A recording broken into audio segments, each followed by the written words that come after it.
I've tried to leave Crosswick Boarding House 4 times. Each time, I wake up in my bed with no memory of unpacking my bags. If you're watching this, understand something. Some places don't let you leave. My name is Marcus Webb.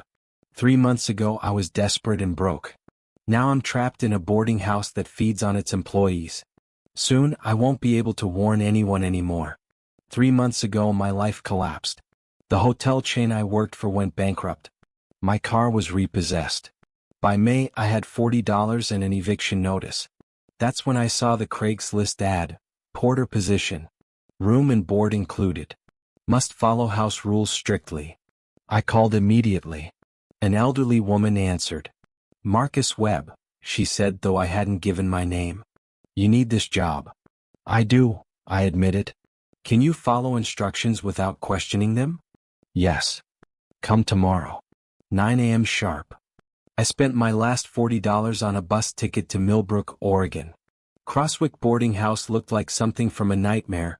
3 stories of Victorian architecture, dark and decaying. Mrs. Halloway opened the door before I could knock. She was ancient, with trembling hands and sharp black eyes that seemed to see through me. She showed me to a cramped office. Your duties are simple. Maintain the property, serve breakfast at 7 a.m., lock doors at 10 p.m. You'll live on the 3rd floor. Then she pulled out a laminated card. These are the house rules. Follow them exactly. No exceptions. Break them and there will be consequences. I read the card. Rules for porter. 1. Don't answer knocking after midnight no matter what you hear. 2. Never enter the basement. You don't have a key. You don't need one. 3. If guests complain about basement noises, blame the old pipes. Don't investigate. 4. The guest in room 7 stands in hallways at night. Don't look at them directly. 5. Count guests at breakfast. Never more than 8. If you count 9, leave immediately and tell Mrs. Halloway. 6. If locked doors are open, lock them again. Don't discuss it. 7. Return before sunset if you leave the property. The rules were bizarre, but I was desperate. I agree. Mrs. Halloway smiled. It wasn't comforting. Welcome to Crosswick Boarding House. The first week was uneventful. I prepared simple breakfasts for 6 quiet guests. Mr. Chin, Mrs. Patterson, the Hendersons, Sarah, and Thomas. They never spoke to me. On the 3rd morning I saw the room 7 guest. They stood motionless in the hallway, wearing a stained white nightgown, long dark hair covering their face. I remembered Rule 4 and kept my eyes down. As I passed, intense cold radiated from them. When I looked back, the hallway was empty. Week 2, Mrs. Patterson complained. There's scratching under my room. Like fingernails on concrete. Rule 3. That's just old pipes, I said. That night I heard it too. Scratch, scratch. Deliberate and desperate. Not pipes. The scratching continued every night, growing louder. By Friday I heard it during the day. I found the basement door in the back hallway, heavier than others with a serious lock. When I pressed my ear against it, the scratching was clear. And beneath it, whispers.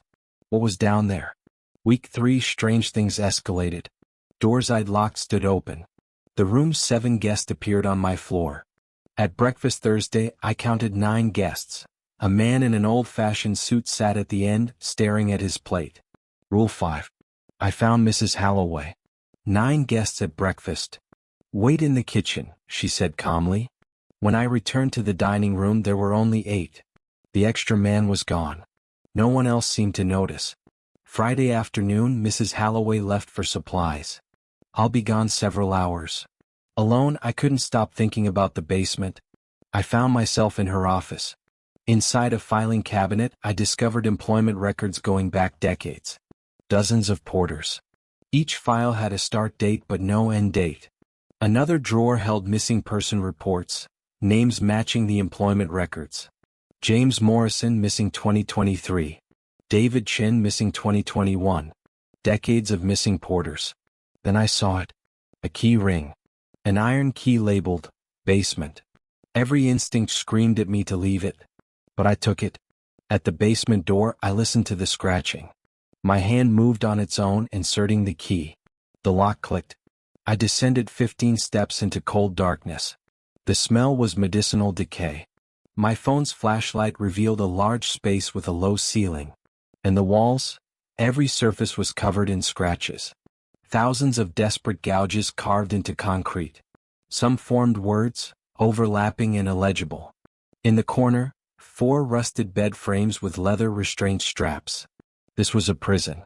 On the wall nearest the stairs someone had carved, "She keeps us until we're quiet. We were like you. We broke the rules." Below that, a list of names. James Morrison. David Shin. 15 names total. Former porters. I saw a calendar scratched into concrete, thousands of tally marks. Someone counting days in darkness for years. Words repeated everywhere. Help. Can't remember. She's in our heads. I had to leave.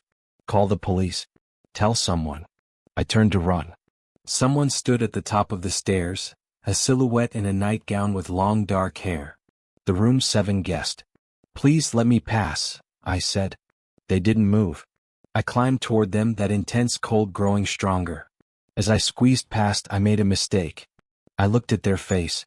I saw my own face staring back, but wrong. Eyes completely black. Smile too wide. Something inhuman looking out through my features. I screamed. When I looked again, they were gone. I ran up, slammed the door, locked it with shaking hands. Mrs. Holloway's voice came from the foyer. She was back. I rushed to return the key before she noticed. She appeared in the hallway, studying me. "What have you been doing?" "Nothing. Just cleaning." "You look unwell.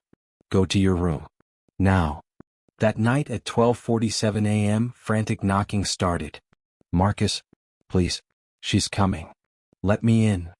Rule 1. I couldn't answer. "Please? I'll die down there." My hand moved toward the doorknob, ice cold. I pulled back. "I'm sorry. I can't." The knocking stopped. Then Mrs. Holloway's voice. "You broke Rule 2. You're one of us now." Scratching started, on my door, walls, ceiling, floor. Surrounding me. It lasted 3 hours until dawn. I tried to leave the next morning. Walked down the driveway onto Old Mill Road. Walked for an hour. I turned around. The boarding house stood 50 feet behind me. Impossible. But there it was. Mrs. Holloway stood on the porch, smiling. "The house won't let you go." I tried 3 more times. Same result. On the 4th attempt, I found myself walking back inside with no memory of turning around. I started losing time. Minutes. Hours. Days. During these gaps, I functioned normally, serving meals, cleaning rooms, but with no memory. I found other servants on the 3rd floor. For people sitting motionless, staring at walls, not responding. In their rooms, journals documented the same progression. Arrival, strange events, breaking rules, losing time, losing memory, becoming quiet. The room's 7th guest appeared constantly now. In mirrors. Behind me. Wearing my face with black eyes. One night they sat on my bed. "Soon. You're almost quiet enough. I can feel it happening." My memories vanish. I can't remember my mother's face. My past feels like stories about someone else. Sometimes I think how peaceful it would be to stop fighting. Then I realize, that's not me thinking. That's the house. Last week, Mrs. Holloway gave me a new task. When the next porter arrives, I hand them the rules card. I heard myself agree. The scratching in my walls? Sometimes it's me clawing with bleeding fingers, no memory of starting. My last journal entry, day 68. Becoming quiet. Don't want to leave anymore. If you see a job listing for Crosswick Boarding House, run. The rules aren't there to protect you from the house. They're there to keep you separate from it. Break them and you become part of it. Until you're quiet. There's knocking at my door. It's 12:47 a.m. The voice is mine calling to myself. And I want to open it. I want to become quiet. The struggle is exhausting. My name is Marcus Webb. I'm a porter at Crosswick Boarding House. And there are rules you must follow.